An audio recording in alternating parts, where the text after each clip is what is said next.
Muy buenos días, aquí estoy con el disco 3 en marcha. ¿Os acordáis que os dije que había cogido de nuevo, que me había caído, había tropezado por segunda o tercera vez en la misma piedra, que había recuperado por el mismo dinero que lo vendí mi Land Rover Discovery 3 viejo, con el que todo empezó, el Discovery 3 gris? Ahora os pondré unas imágenes de él. Que estaba el pobre muy perjudicadito,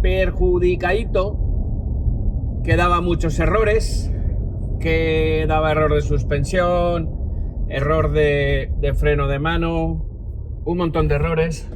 Pues pasa. Espera, es que me he encontrado un ciclista. Error de freno de mano, de suspensión, ¿cómo se llama? Estos de freno, también de las aproximaciones para aparcar.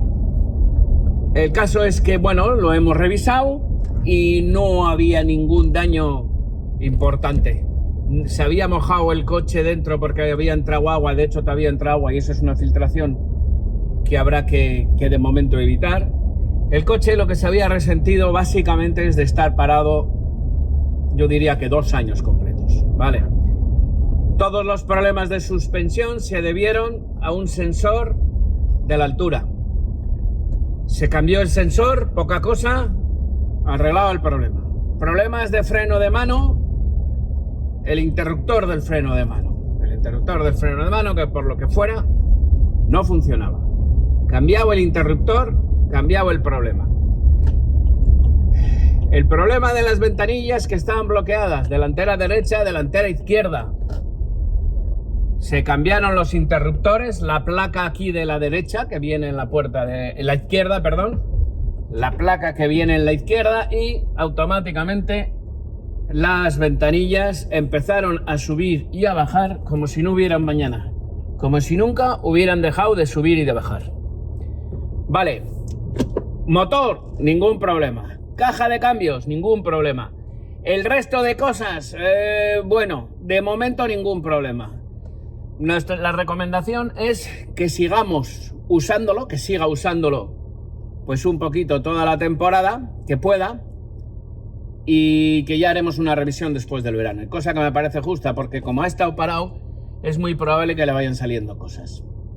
Vale, salgo del coche y os voy contando. Venga, os sigo contando. Bueno, ¿cuál sería el siguiente paso? Ahí está, ahí lo tenéis. Si lo oís, va, el motor va bien. Vale, siguiente paso, os voy a enseñar. Son cosas que, ahora lo que yo os voy a decir son cosas que ya tenía cuando lo vendí.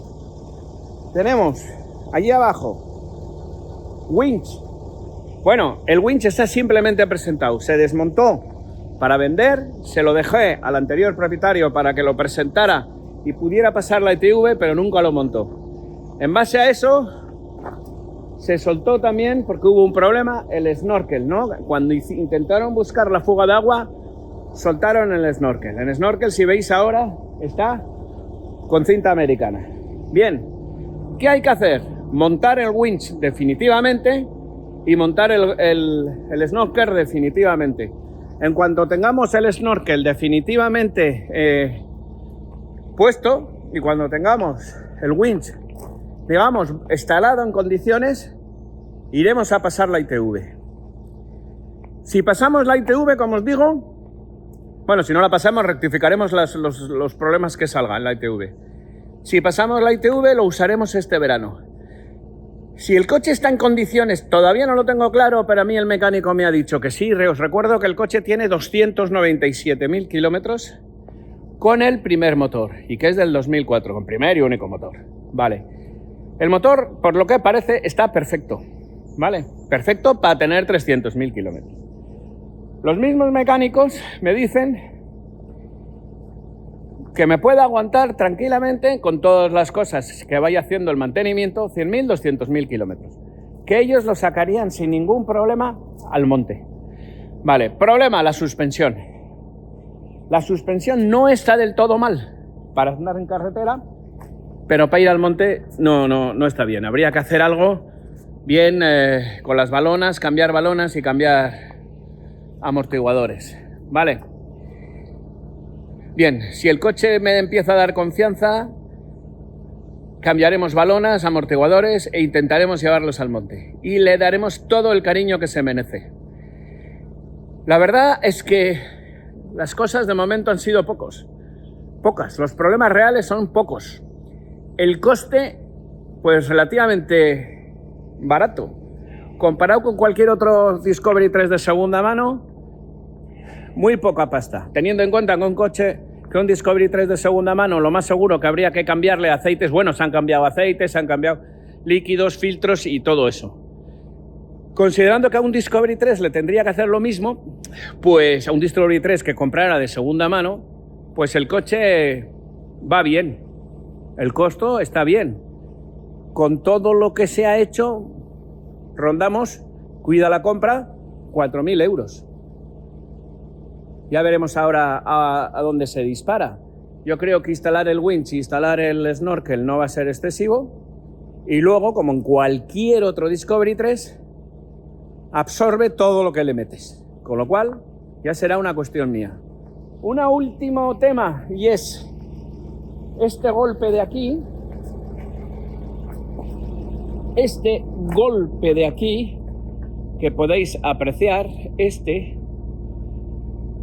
que al parecer le dieron cuando estaba aparcado, pues no me gusta nada, pero no sé lo que voy a hacer con él.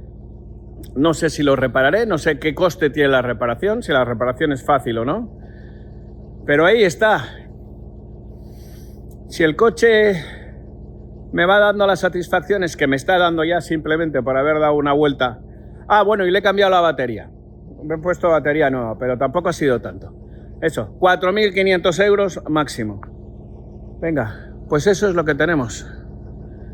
Eso es lo que vayamos haciendo. Bueno, si tiramos para adelante y le cambio, me animo ya porque veo que el coche aguanta.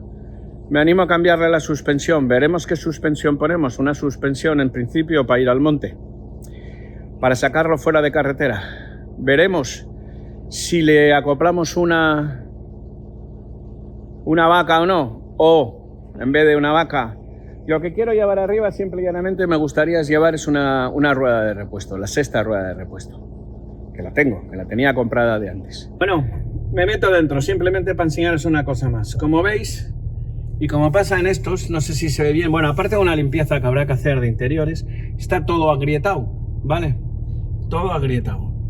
Con lo cual, bueno, buscaremos alguna solución, no para cambiar el panel, pero para poner por encima del panel, de aquí, del salpicadero. Que se me ha olvidado deciros una cosa. Los problemas que tenía de arranque, que yo le echaba la culpa a las bombas de gasoil, pues en el fondo no era más que un sensor del árbol de levas, una chorrada que se había sulfatado. Por lo que fuera, había habido una fuga de, no sé, de lo que fuera, que había oxidado o sulfatado todos los conectores y que no hacía buen contacto. Con lo cual, mayor problema no ha habido que cambiar ningún tipo de bombas de gasoil ni nada. Bueno, las cosas van. El proyecto, sin problemas en este momento, va avanzando. Espero este otoño poder haceros vídeos con él por el monte. Bueno, y luego tiene pequeñas chorradas que le faltan los protectores de los faros, alguna visera dentro y tal, pero que las tengo ahí abajo y simplemente hay que montarlas. Faltan tornillos, como a mí. En cuanto encuentre los tornillos, para mí no creo que vaya a encontrar. Para este sí, lo instalo todo y me voy a la ITV. Venga. Y poca cosa más, os voy contando. Os dije que había decidido tomar las decisiones que me ponen cachondo, que por eso había recuperado más que perseguir decisiones lógicas. Iba a tomar a partir de ahora, por mi edad, vamos a decirlo así, decisiones que me pudieran cachondo. Y no está bien decir esto en YouTube, pero ahora mismo estoy bastante